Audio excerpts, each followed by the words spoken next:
Okay.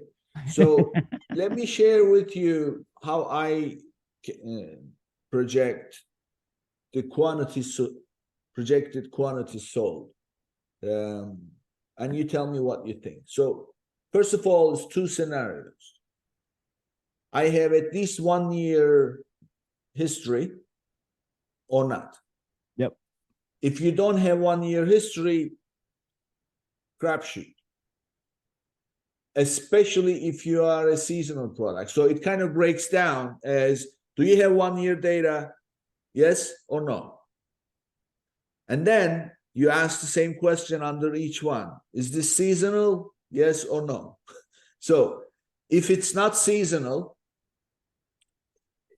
you have 1 year data or not, it doesn't matter. So you can just simply, so what I do is I simply, if it's not seasonal, I just look at month over month over month.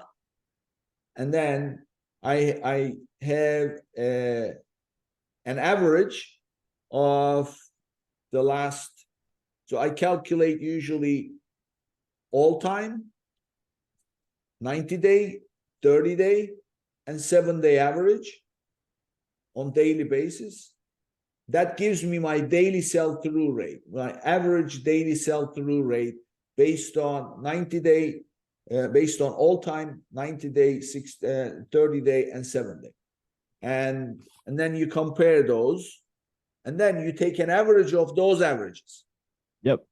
So now you've got a fairly good example, and then you can check how your 7-day average compares to it. Is it going up or is it going down? If it's going up, if your 7-day average is higher than your average of averages, then clearly you are pushing up. So keep in mind, this is non-seasonal product. Yes. So, and then from that daily number, I calculate if you want 6 weeks, 12 weeks, if you want production replenishment, you do your math. So that takes care of the non-season. If it's seasonal, now we have more complicated approach. So what I do then is, let's assume we have 12 months of data. If you don't have 12 months of data, total crapshoot, you don't know. But if it's seasonal and you have 12 months of data, first of all, I look at the difference between this month, this year, versus this month, last year. I was just going to say that. I was just going to add that. That is a critical thing that people do not know. Period. Apples to apples, because there could be more days. Holiday could start on a Friday or Saturday or Sunday. The days, comparing apples to apples is critical.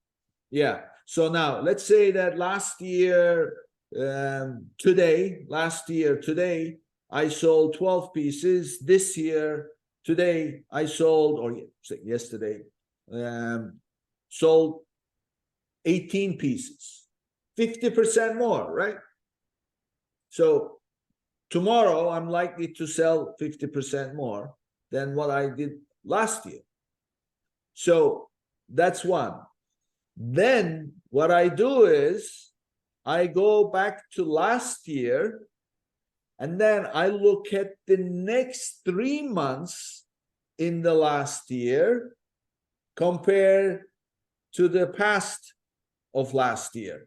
So if my next 3 months went up 10, 15, 20, 30% up, or it went down 10, 20, whatever, even though I am doing more this year than last year, the chances are now I have a trend that I'm going to do less. So that way you add the increase and then reduce it by whatever the drop is in the last year's numbers. That way I have an idea about what is likely to happen, and then I stock accordingly. Again, you do the average of averages, and then from that you draw. So what do you think about this approach? I like your approach. I think it's sound logic. It's based upon data, but you're also putting some other factors into place.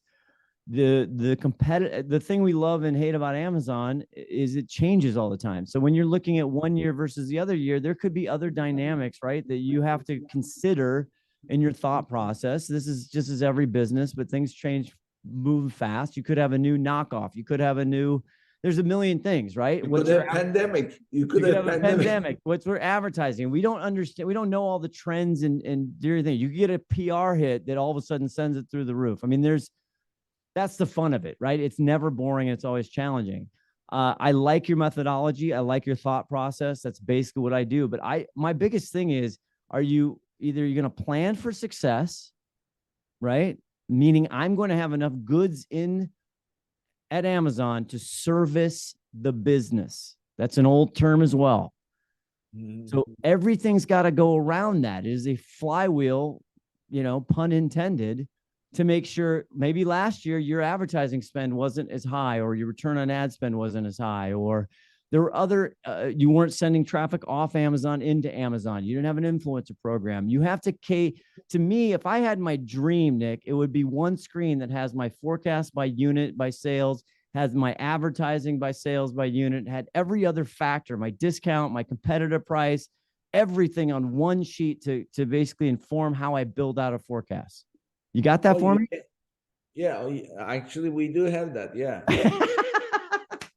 Fantastic. Well, you can sign up for our platform. It provides all this for you. Good. I'm in.